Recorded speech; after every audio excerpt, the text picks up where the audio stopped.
No fancy intro. No clips. Just me, my notes, the camera, and Barry Season 3. Because we gotta follow up on the last video, and we gotta do it before Barry disappears from the public consciousness for another year until the next season comes out. And let me say, Barry Season 3 was a success.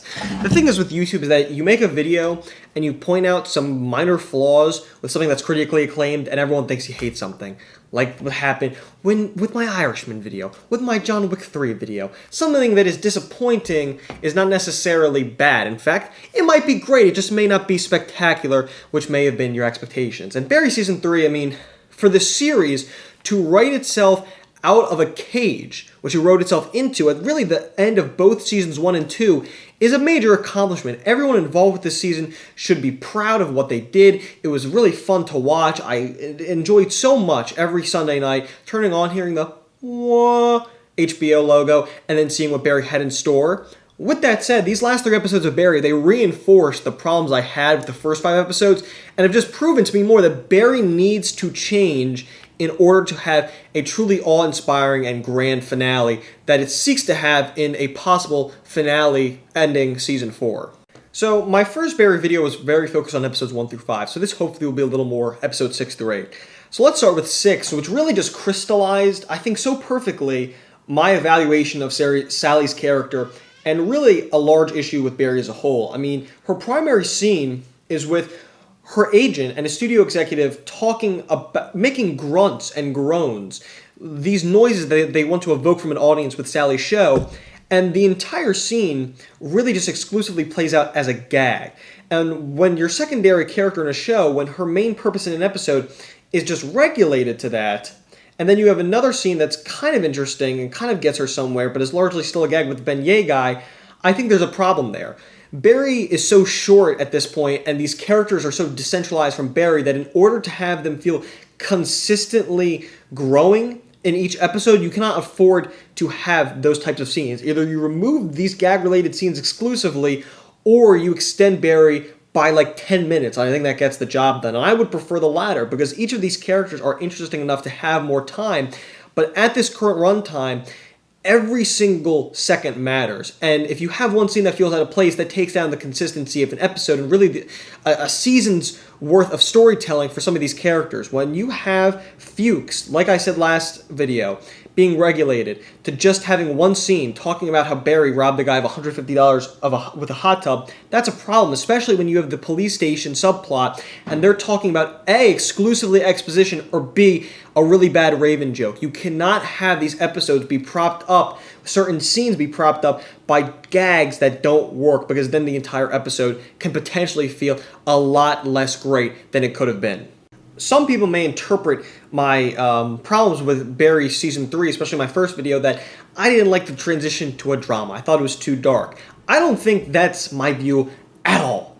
I actually very much enjoyed the show and its transition to a drama because it felt so natural. It felt like an organic thing instead of just the writer saying, hey, this is where violence gets you to deep and dark places. It actually felt like it went to the exact tone that was necessary for the events in the show, especially in the earlier episodes. I think, if anything, the show could use less comedy because these characters are obviously going down darker paths. They're having dark moments that change them. Like is the case with NoHo Hank in the final episode. I think we're going to have a very exciting NoHo Hank in the 4th season. The problem is that his arc, especially in these last 3 episodes, I think was the biggest failure of Season 3 as a whole.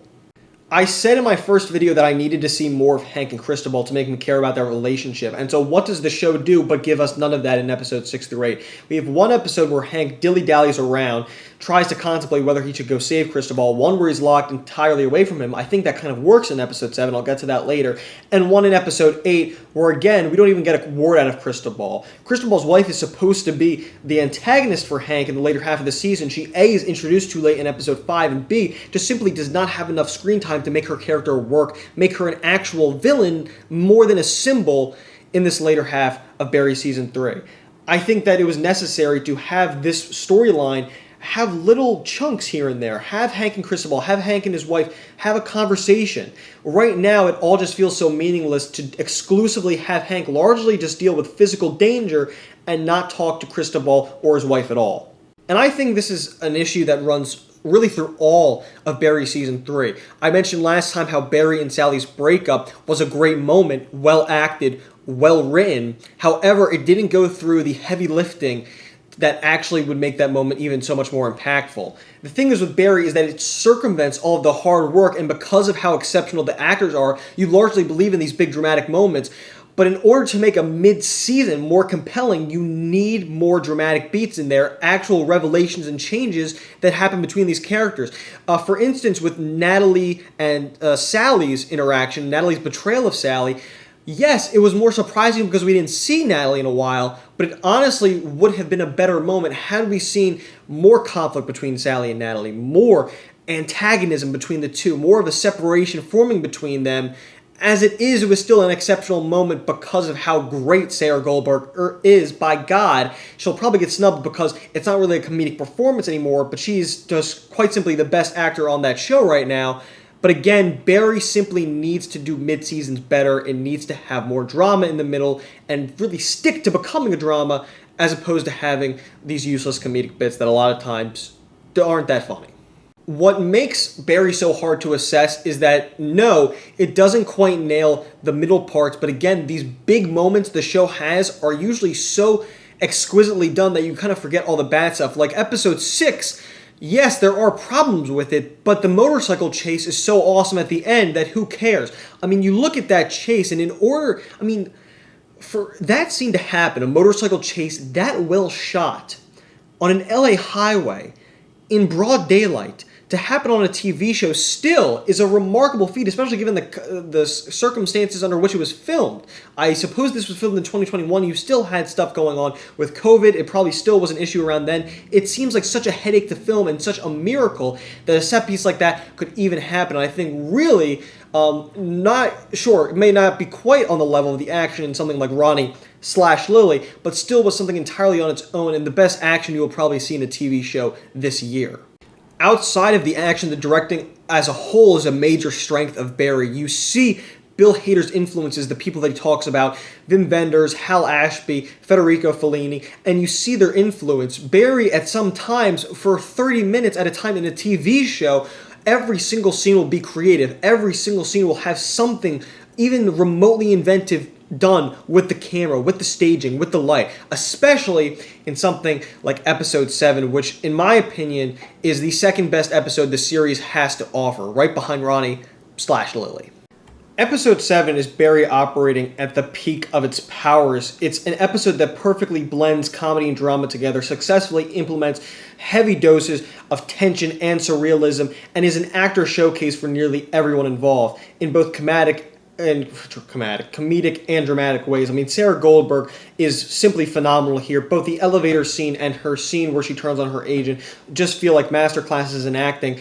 And notice how this is the episode that actually does not feature Barry talking. He may say some words in the dream sequence, but besides that, it is mostly focused on other characters, which is me even more of a testament to A, how much I really do care about these side characters and how much they are worth exploring, but also how much we really do understand of Barry's psyche at this point. It's pivotal that we see other characters, honestly, just as much or maybe even more of Barry sometimes because of how much we know about him and how the show may risk getting repetitive with its message if it overwhelms us with just Barry Berkman. Now we have episode 8, which, it is a good episode, but it was just very underwhelming from my point of view. And I think that you could have accurately guessed some shortcomings of 8 based on earlier things in the series, but it also was just unusually poor for the usual standard of Barry. When it comes to stuff you could have predicted, Fuchs, again, this is like a 27-minute episode. Fuchs is in an interrogation room. Then he makes one joke about being the Raven, and then he's gone again. And why such a pivotal character in Barry's life is, again, mostly pushed to the sidelines, doesn't make a lot of sense. And while, yeah, if you would have binged this entire series together, maybe you wouldn't have minded as much, but in real time, I don't think it works. And as for NoHo Hank, I thought the entire sequence with him breaking out was very poorly done, which I think falls into the latter category of just Bill Hader just missing the mark this time, which is just uncharacteristic for him. I think that the way that you take off NoHo Hank's side henchmen was disappointing because they're some of the comedic characters that I really value in the series. For them to be disposed of off screen was disappointing. I hated the way that the animal was breaking through because I didn't feel NoHo Hank was actually in danger. I thought it looked cheap having it burst through the wall. It didn't seem like there was this real attempt to make something special there in that action scene. I thought that it was overdone, both NoHo Hank's approach to Cristobal and also having to watch that scene of Cristobal watching the guy dance. It didn't feel like the timing was right. It just felt like everything was just so overdone in this episode, just in regards to every joke and dramatic scene. And I think that goes for the same with Kusuno's scene with Jim Moss. I kind of got the emotional gist of it rather quickly, and to have Jim continually pry at Kusuno just seemed pointless. And on that end, I must say that I was underwhelmed with Henry Winkler's performance. It was one of the few times in Barry where I didn't believe what the actor was going through, or what the character was going through. I simply did not believe Kusuno would have reacted that way. I thought it was a weak job on Henry Winkler's part, who is usually exceptional in the series. The same could be said about Hader. I think he's usually a knockout in this show, but the way he shrieked like a girl as Barry when Albert confronted him, I understand the guy is looking at his mortality, but to react like that just didn't seem authentic for the character. I didn't believe in the emotions. I didn't think it was a great acting job on Hader's part. It kind of like they were trying to get around that he couldn't quite accurately express the emotions of the scene. That's why he was kind of always down like that. I didn't like that scene, and I don't think that Barry himself would have reacted that way. I thought it was an out-of-pocket move for the character. And overall, I thought that the way that Barry, Albert, Jim, and Kusuno interacted in this final scene, this final episode, was just not very interesting. I thought that the decision to make Gene ultimately the one who causes Barry's downfall was a good move, but I thought, again, for the bulk of the episode, that it just wasn't very interesting to me. I don't think that Albert would have let him go. I don't think that that was a good move either. I think he at least would have apprehended him, even if he showed mercy on him to just let him go scot-free. Was an odd move on my part. And again, I just don't think that out of all the possibilities the show could have gone through, it just went about it in the least interesting way possible. And I'm sure there are going to be plenty of people who be like, you missed the entire point. It's supposed to underwhelm you. It's supposed to be disappointing, you fucking idiot. And that is where I counter that I understand the intent. I just think the intent was boring. I think out of all the ways these people could have interacted in this final episode, that they just chose the least compelling one possible. And it's at the point now, Hader reminds me a lot of someone like Neil Druckmann, of Rian Johnson, of David Chase even, where these people are so capable of creating brilliance, but they're sometimes too smart for their own good. They create these twisty narratives that keep on going in directions that you don't expect, or ultimately you do expect because you expect the unexpected. Like with Jim and Gene. You know that there's tension between them. You know that it's set up that Jim and Gene are going to be adversaries in this final episode. So then you therefore know that they're not going to be hostile towards each other. They're going to resolve their differences. You see Albert going towards Barry with the gun? Well, now we know that Albert is actually not going to fight Barry. A lot of this episode felt predictable, and even the encounters we did get, I just think were underwritten. Just weren't very good encounters. And the one with Albert in particular, like I said, it is repetitive at this point. We keep on emphasizing this idea of change so much, but at this point it's been written about in so much analysis of Barry that I don't feel like we're getting anything new at this point. And hopefully we will in the final season, but I didn't think I learned anything new about Barry's psyche in that final episode. As for Sally, I think that she had to have ended the arc that way. She had to have taken down the motorcycle guy. It was a smart move to have her do that. But again, I must say that the decision to not make Barry fight in this episode, it almost seems like you want Barry to go crazy like he did at the end of season 2. You want him to have, you want to have a 5-minute shootout, don't you, viewer? Don't you? Well, we're not going to give you that. And I wouldn't be complaining about that had we gotten great dialogue scenes like we got in episode 7. If the exchange between Albert and Barry is awesome, I don't care. I don't care that we don't get to see action in Barry episode 8. I don't care if we get action at all. I just want to see great dialogue that feels like it's making my blood boil or making me scared for these characters. That's what I want to see. I don't think I got that, and because of that, the snarkiness that is sometimes apparent in Barry comes out and makes the show ring a little hollow. When Barry is operating at its best, it's not just the best TV show on right now. For some reason, that's an incredibly popular phrase right now. I don't know why everyone is so intent on determining the best one on right now. That's just something I noticed, personal gripe. The point is that it feels beyond that. Like, to even call it the best TV show on right now is a disservice to just how fucking incredible Barry can be sometimes. In episodes 1 and 2, Forgiving Jeff, Limonada, and then ultimately Candy Asses, it's not just that I'm amazed at how funny and dark it can be at times and how much I'm invested in these characters, but it also is so unpredictable. When I'm watching Barry, it's like watching something that you see as a kid where you're not familiar with narrative conventions, you're not self-aware of what a story is, how it's supposed to function, whether the heroes are going to win or lose. It feels like in every single scene, with every cut to another character, you have no idea what is going to happen. Anything feels like it's fair game. And to call that like, a magical achievement, I don't think is that much of an exaggeration. Where we're so consumed with entertainment now, we know how largely how things are going to turn out. And for Barry to achieve that, I think is a huge thing for a TV show to do. And it's why it overall is such a great series. When Barry is at its worst, it's a good TV show. It just feels horribly uneven. It doesn't feel like you're getting the full story of every one of these characters. And again, it's just such a shame because you get 10 more minutes and I feel as though that most of these problems go away. That Barry is back to operating at a sublime level every single episode as opposed to just some, which I feel as though was the case this season.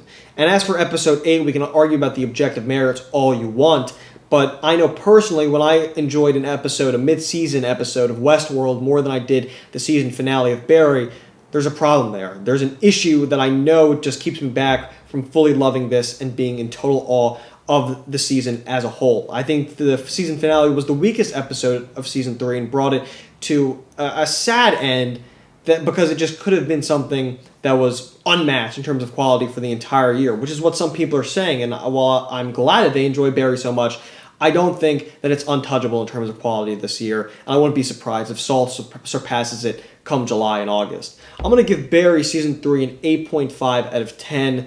Letterboxd scale, we're giving that a 4 out of 5, but I think 8.5 out of 10 is the most accurate I can get. I think it's the best movie/TV show I have watched thus far this year, even better than Everything Everywhere All at Once. It just has some minor problems here and then some bigger problems elsewhere that keeps it back from a higher score.